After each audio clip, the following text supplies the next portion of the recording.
Chapitre 7. Coupure du télégraphe collé dans le journal de Minameré d'un de nos correspondants. Whitby, 8 août. Une des tempêtes les plus formidables et les plus soudaines que l'on ait jamais vues vient d'avoir des conséquences également extraordinaires. Le temps était assez lourd sans que ce fût exceptionnel pour un mois d'août. La soirée de samedi fut très belle et hier un grand nombre de villégiateurs se rendirent un peu partout, soit dans les bois de Mulgrave, soit dans la baie de Robin Hood, soit au Mill à Runswick ou sur les quais du port. Les deux vapeurs, les mâts et Scarborough, se promènent comme d'habitude le long de la côte. Bref, il y a eu beaucoup d'animation à Whitby dans les environs. Le temps resta splendide jusqu'à la fin de l'après-midi, mais alors quelques vieux habitants de l'endroit qui montent plusieurs fois par jour au cimetière, ce cimetière qui se trouve sur la falaise et qui de là surveille la mer, attirèrent l'attention sur des nuages en queue de chat se formant vers le nord-ouest. Le vent soufflait à ce moment-là du sud-ouest, ce qui, en langage barométrique, donne numéro 2, légère brise. Le garde-côte fit tout de suite son rapport et un vieux pêcheur qui, depuis plus de 50 ans, surveille les signes qui présagent le temps, annonça qu'une brusque tempête allait se lever.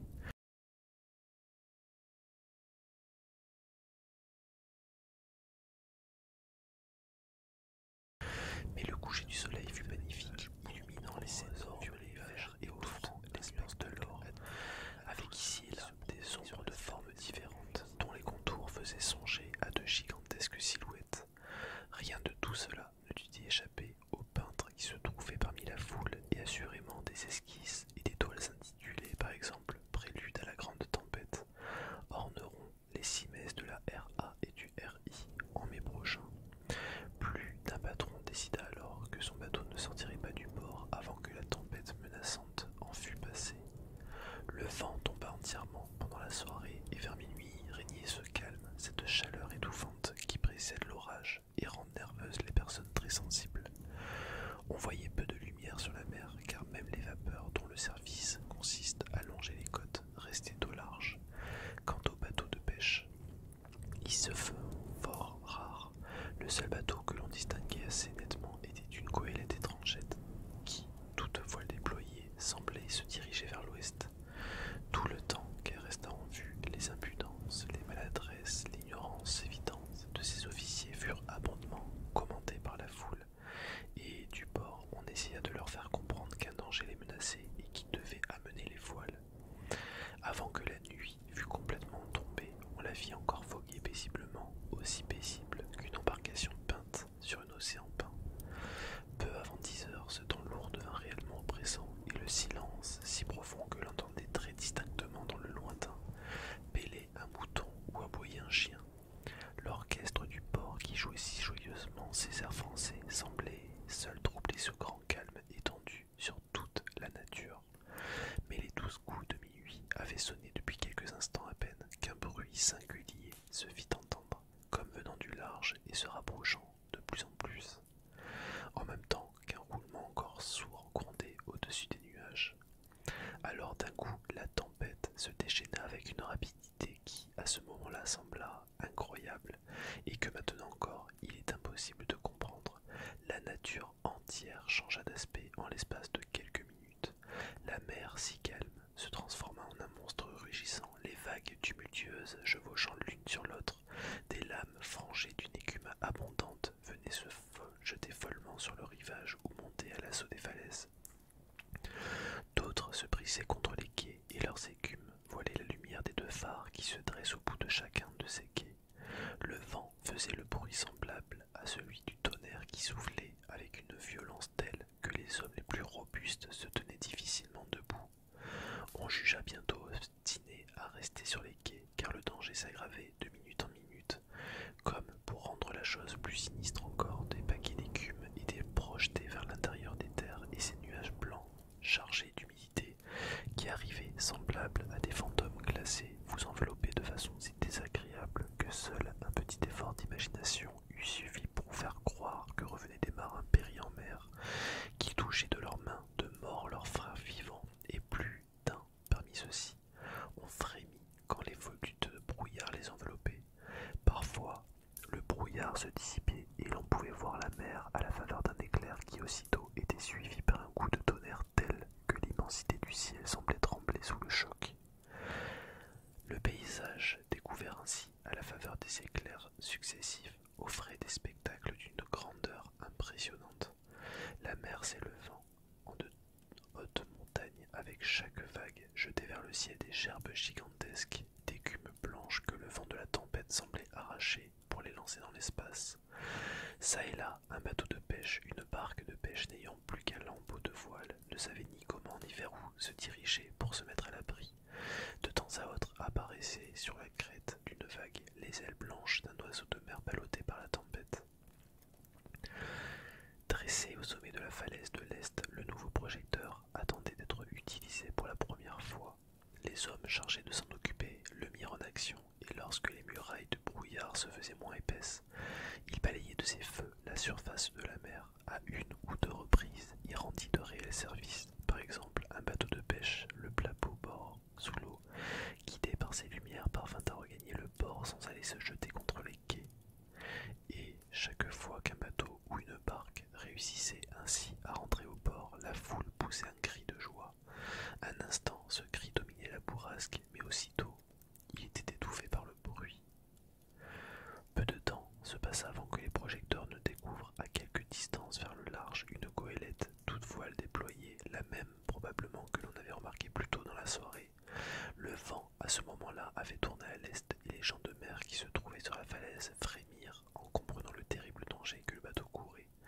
Entre la goélette et le port s'étendait un long banc de rochers sur lequel tant de bateaux s'étaient déjà brisés, et comme le vent soufflait maintenant de l'est, il paraissait réellement impossible qu'elle parvînt à rentrer dans le port. C'était l'heure de la marée haute, mais les vagues sauvages montaient à une telle hauteur que lorsqu'elles se creusaient, on voyait presque le fond.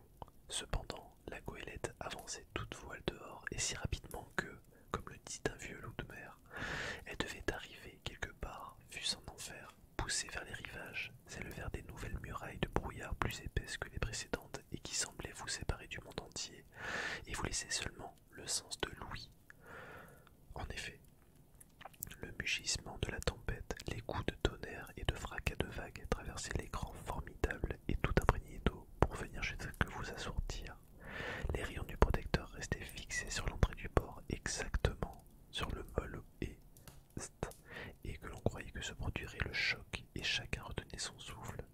Soudain, le vent tourna au nord-est et dissipa le brouillard. Alors, chose presque incroyable, la goélette étrangère passa entre les deux môles en sautant de vague en vague et dans sa course rapide, et vint se mettre à l'abri dans le port. Les rayons du projecteur ne la quittaient pas, et quelle ne fut pas l'horreur ressentie par la foule quand elle aperçut, attaché au gouvernail, un cadavre dont la tête pendait et qui vacillait d'un côté puis de l'autre selon les mouvements du bateau. On ne voyait sur le pont aucune autre forme humaine.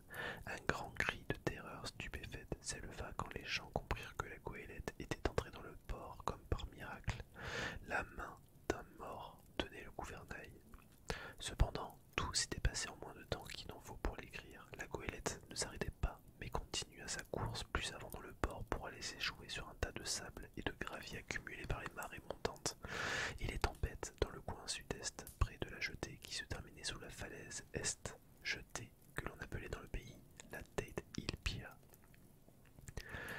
Il y eut évidemment un choc considérable quand le bateau s'échoua sur le tas de sable. Les mâts, les cordages cédèrent et chose inattendue, à l'instant même où la proue touchait le sable, un énorme chien surgit de la cale, sauta sur le pont comme propulsé par le choc, puis du pont se précipita sur le rivage, se dirigeant à toute vitesse vers le haut de la falaise où se trouve le cimetière, falaise si escarpée que certaines pierres tombales restent en partie suspendues dans le vide, là où la roche s'est un peu effritée. Il disparut dans la nuit, qui paraissait plus noire encore au-delà des rayons du projecteur. Le hasard voulut qu'il n'y ait personne à ce moment-là sur les Tate Hill Pier. Tous les habitants des maisons environnantes s'étaient ou bien couchés ou bien rendus sur les hauteurs dominant le port. Aussi, le garde-côte, qui était le service, accourut-il immédiatement sur la jetée, et il fut le premier à monter à bord. Les hommes qui maniaient le projecteur, ayant un moment éclairé l'entrée du port sans rien apercevoir d'insolite, dirigèrent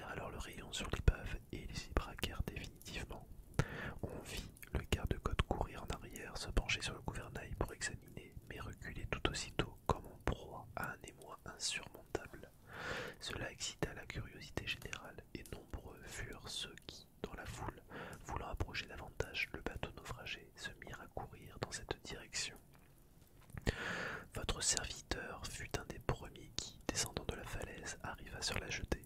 Cependant d'autres, déjà, m'y avaient précédé et le garde-côte, de même que la police, avait fort à faire pour les empêcher de monter à bord. Comme correspondant du télégraphe, on me permit toutefois d'avancer jusque sur le pont et je partageais avec quelques rares personnes le lugubre privilège de voir de tout près le cadavre attaché à la roue du gouvernail. Le mouvement de surprise puis de terreur qui avait saisi le garde-côte était très compréhensible. L'homme était maintenu à un rayon de la roue par les mains, liées l'une à l'autre. Entre la paume de sa main et le bois, on y avait glissé un crucifix. Le chapelet autour, auquel il appartenait entouré à la fois les deux mains et le rayon du gouvernail, le tout consolidé par les cordages. Le pauvre homme avait dû être assis à un moment, mais les voiles malmenées par la tempête avaient fait bouger le gouvernail, le projetant ainsi d'un côté puis de l'autre, de sorte que les cordes qui le liaient avaient blessé la chair jusqu'à l'os. On fit un rapport détaillé de l'événement et un médecin, le docteur J.M. Caffin, 33 East Elliot Place, qui arriva immédiatement après moi, déclara après examen que la mort datait de 2 jours déjà. Dans une des poches, on trouva une bouteille soigneusement bouchée et ne contenant qu'un petit rouleau de feuilles de papier sur laquelle, devait-on apprendre bientôt, était consigné au complément au journal de bord. Selon le garde-côte, l'homme avait dû se lier lui-même les mains, serrant les nœuds à l'aide de ses dents. Le fait que le garde avait été le premier à monter à bord aurait pu entraîner certaines complications devant le tribunal maritime, car il est interdit au garde-côte de porter secours à un navire en détresse, alors que c'est le droit du premier citoyen venu. Déjà, pourtant, on entend parler un peu partout les avis de personnes compétentes en la matière, et un jeune étudiant en droit affirme que le propriétaire du bateau n'a plus aucun droit à revendiquer son bateau étant en contravention avec le règlement de main morte, puisque la barre en tant qu'emblème, sinon en tant que preuve n'est bien transmis, est détenue par la main d'un mort. Il est inutile d'ajouter qu'on a retiré le malheureux de son poste et il était si courageusement demeuré jusqu'à la fin et que l'on a porté à la morgue en attendant l'enquête. Et maintenant la tempête s'apaise, les gens s'en retournent chez eux, le lever du soleil illumine le ciel au-dessus des vallons du Yorkshire. Je vous enverrai à temps pour la prochaine édition du journal d'autres détails au sujet de cette goélette en détresse qui, malgré la tempête, est arrivée si miraculeusement au port. Whitby, 9 août. Les conséquences de l'arrivée inattendue de ce bateau étranger pendant la tempête de la nuit dernière sont presque plus étonnantes que le fait lui-même. On sait à présent que ce petit bâtiment est russe qui vient de Varna et qui s'appelle le Déméter. Il est presque entièrement lesté de sable, n'ayant qu'une cargaison peu importante. Des caisses remplies de terreau expédiées à l'adresse de Solicitor Whitby, Monsieur S.F. Billington, 7 The Crescent, qui, dès ce matin, est venu à bord prendre en réglementaire possession des marchandises qu'on lui envoyait. Le consul de Russie, de son côté, après avoir signé la charte partie, prit officiellement possession du bateau et remplit toutes les autres formalités. À Whitby, aujourd'hui, on ne parle que de l'étrange événement, on s'intéresse aussi beaucoup au chien qui a sauté à terre dès que la goélette eut touché le rivage. Presque tous les membres de la SPCA, qui est fort influente ici, auraient voulu se faire un ami de cette bête, mais au désappointement général, on ne l'a pas trouvé. Peut-être le chien avait-il été effrayé, qui s'est sauvé vers les Landes, où il se cache encore. Certains redoutent cette éventualité et y voient un réel danger, car l'animal, disent-ils, est évidemment féroce. De bonne heure ce matin, un grand chien appartenant à un marchand de charbon qui habite près du port a été retrouvé mort sur la route, juste en face de la maison de son maître.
Des événements si extraordinaires ont eu lieu jusqu'à ce jour, le 18 juillet, que je veux désormais tenir un journal jusqu'à notre arrivée à Whitby.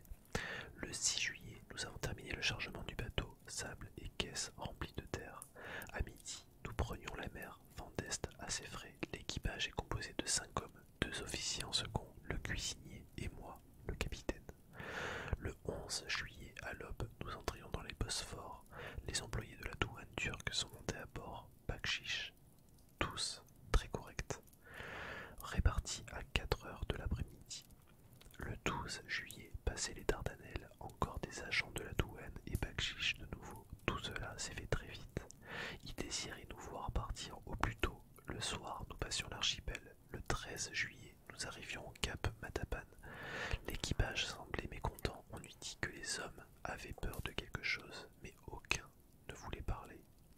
Le 14, je commence à être assez inquiet à leur sujet. Je savais que je pouvais compter sur ces hommes. J'ai souvent navigué avec eux. Mon second ne comprenait pas plus que moi ce qui se passait. Les hommes lui dirent seulement en se signant qu'il y avait quelque chose.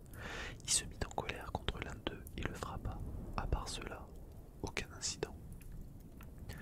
Le 16 au matin, le second vint me dire que l'un des hommes, Petrovski, manquait.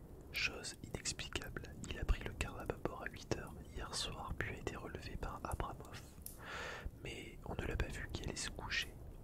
Les autres, plus abattus que jamais à les entendre, y redoutaient depuis quelque temps une disparition de cette sorte. Mais quand on les questionnait, ils persistaient à répondre seulement qu'il y avait quelque chose à bord. Le second, finalement, s'est fâché, y redoutait une mutinerie. Le 17 juillet, hier, Olkaren, un matelot, est venu me trouver et m'a confié avec effroi qu'il pensait qu'un homme étranger de l'équipage se trouvait à bord. Il m'a raconté que pendant son quart, alors qu'il s'abritait du gros temps derrière le rouf, il avait aperçu un homme grand et mince qui ne ressemblait à aucun des nôtres apparaître sur le pont, se diriger vers la proue et disparaître. Il voulut le suivre, mais quand il arriva à l'avant, il ne vit personne et toutes les écoutilles étaient fermées. Il était encore en proie à une panique quasi superstitieuse et je crains que cette panique ne gagne tout l'équipage. Pour les rassurer tous, aujourd'hui, je vais entièrement fouiller le bateau. Je viens de ressembler les uns et je leur ai dit que, puisqu'ils croyaient qu'il y avait un inconnu à bord, nous allions le chercher partout, de la proue à la poupe. Le second me désapprouva, s'écria que c'était ridicule de céder à des propos stupides et que cela ne pouvait que démoraliser davantage ceux qui les tenaient. Il ajoutait qu'il s'engageait à les faire revenir à plus de sagesse en se servant d'une barre de cabestan. Le laissant au gouvernail, je partis avec les autres, lanterne à la main, fouiller le bâtiment. Nous ne négligeâmes pas le moindre coin où un homme eût pu se cacher. Nos recherches terminées, chacun se sentit soulagé et retourna joyeux à sa tâche. Le second me regardait de travers, mais il ne me dit rien. 22 juillet. Gros temps depuis 3 jours et tous ont fort à faire à s'occuper des voiles. Pas le temps d'avoir peur, il semble même qu'ils n'y pensent plus. Le second aussi est à nouveau de bonne humeur, féliciter les hommes de leur bon travail par cette houle, passer Gibraltar et entrer dans le détroit. Tout va bien. Le 24 juillet. Décidément, la malédiction nous poursuit. Un homme déjà manqué et en montrant dans la baie de Biscay, toujours pas gros temps hier soir, nous nous sommes aperçus qu'un autre avait disparu, comme le premier. Il venait d'être relevé de son quart et on ne l'a pas revu. De nouveau, c'est la panique générale. Les hommes font leur quart de 2 à 2 car ils ne veulent plus se retrouver seuls. Le second s'est mis en colère. Je crains quelques éclats, soit de sa part, soit de la part de l'équipage. 28 juillet, un véritable enfer depuis 4 jours. Le vent souffle en tempête, personne ne dort plus, tout le monde est épuisé.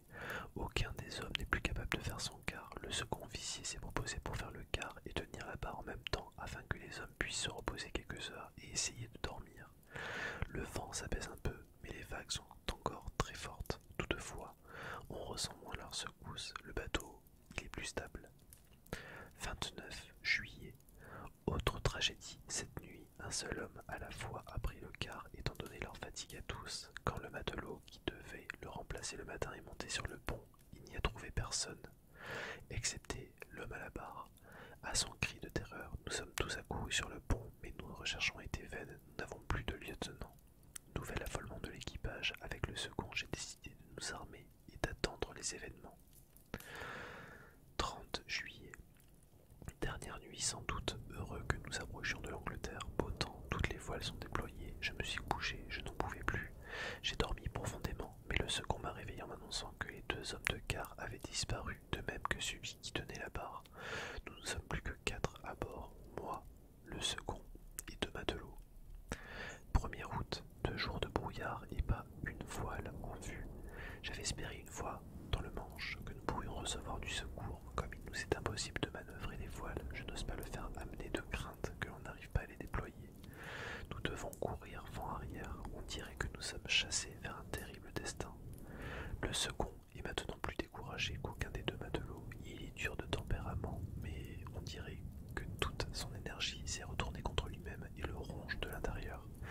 Les 2 hommes, eux, ne songent plus à avoir peur, ils continuent simplement à travailler avec patience, s'attendant au pire. Ils sont russes, le second est roumain. 2 août, minuit. Endormi depuis quelques minutes à peine, je viens de m'éveiller en entendant un cri poussé. M'a-t-il semblé à moi un blot, mais il m'a été impossible de rien voir à cause du brouillard. En toute hâte, je suis monté sur le pont où j'ai rencontré le second qui accourait lui aussi. Il me dit avoir également entendu ce cri, mais que, arrivant presque aussitôt sur le pont, il n'a pas vu l'homme qui était de quart, encore indisparu. Que le Seigneur veuille nous protéger. D'après ce que dit le second, nous sommes maintenant dans la mer du Nord et seul Dieu peut nous guider à travers ce brouillard qui semble avancer vers nous.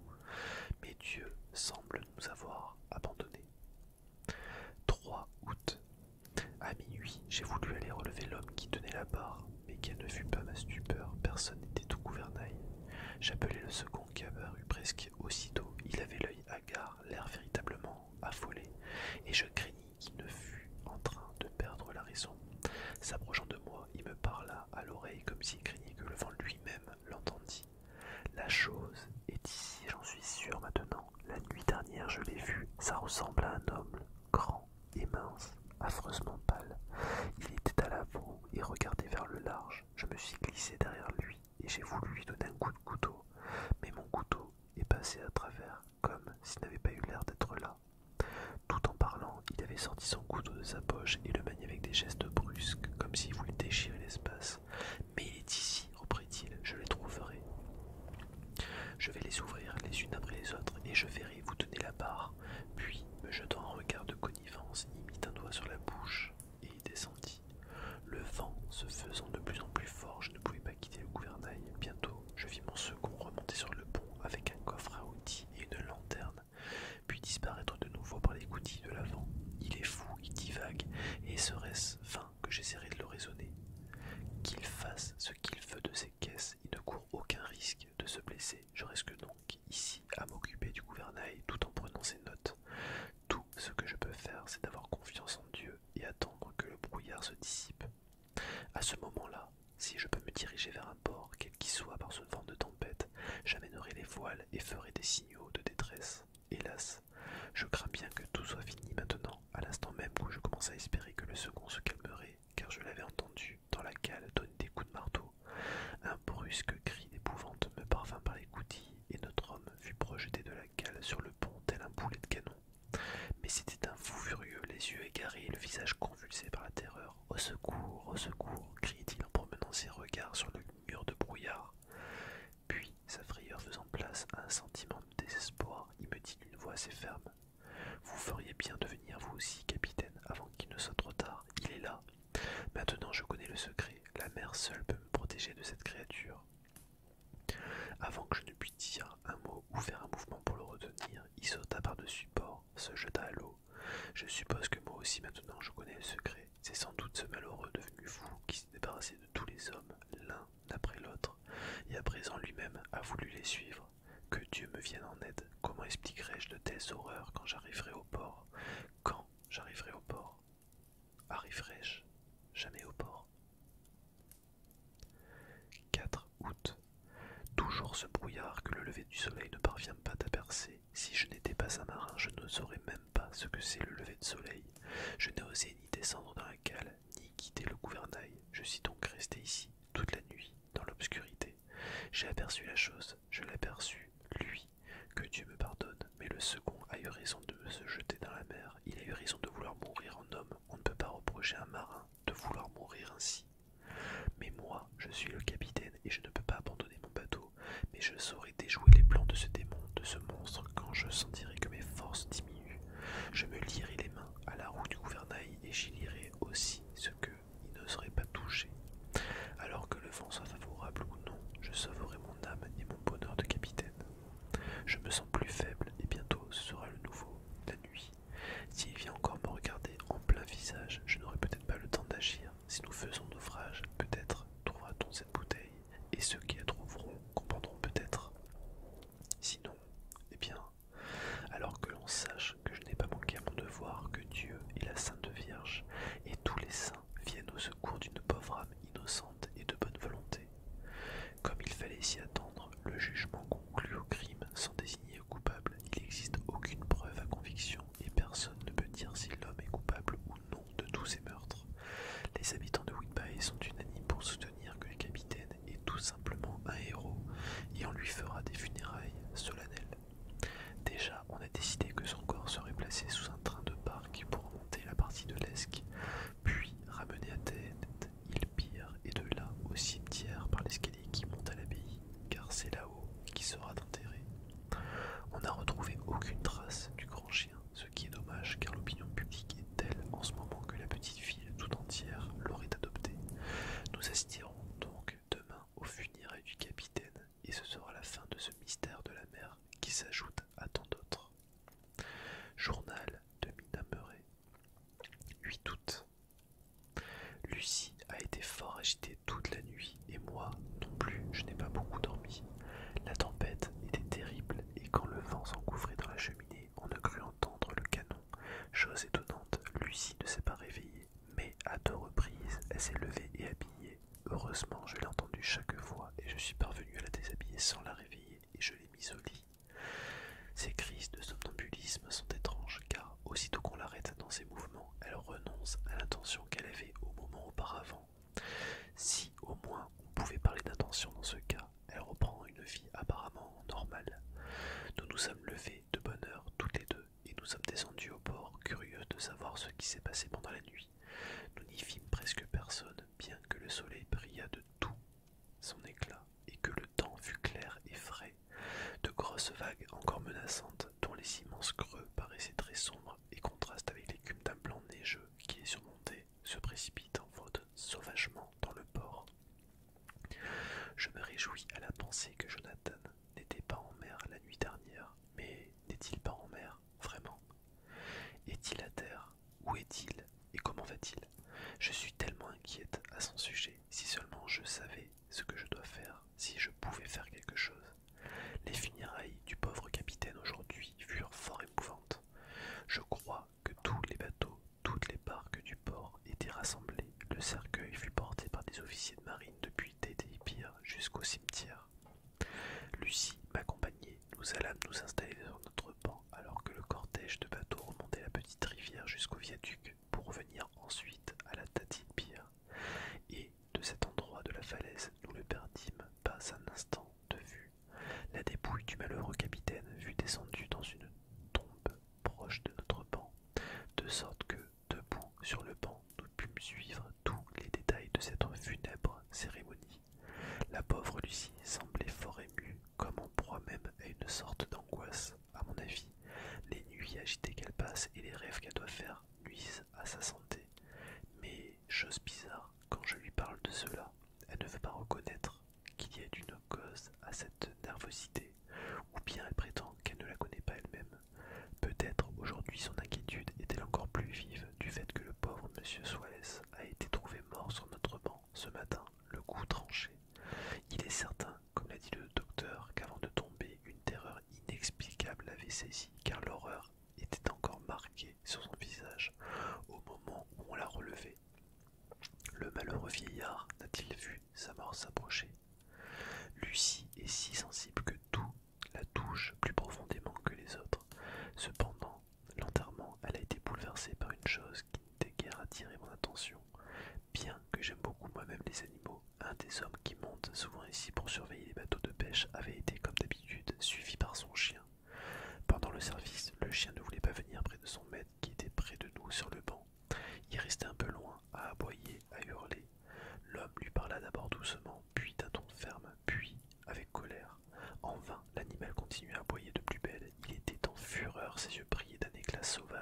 tous ses poils étaient hérissés comme la queue d'un chat qui se bat contre un autre chat. Finalement, l'homme furieux, à son tour, sauta du banc et alla donner un coup de pied au chien, puis il le saisit par la peau du cou et le traîna jusqu'à la pierre tombale sur laquelle est posé le banc. À l'instant même où elle toucha la pierre, la pauvre bête se calma mais se mit à trembler de tout son corps. Loin d'essayer de se sauver, elle se coucha à nos pieds et elle paraissait si terrorisée que j'essayai, sans y réussir, de la rassurer. Lucie en avait pitié également, mais elle ne fit aucun geste pour le caresser. Elle fixait sur elle des regards d'angoisse. J'ai bien peur qu'elle n'avait qu'une nature vraiment trop délicate pour supporter tout ce que la vie lui réserve.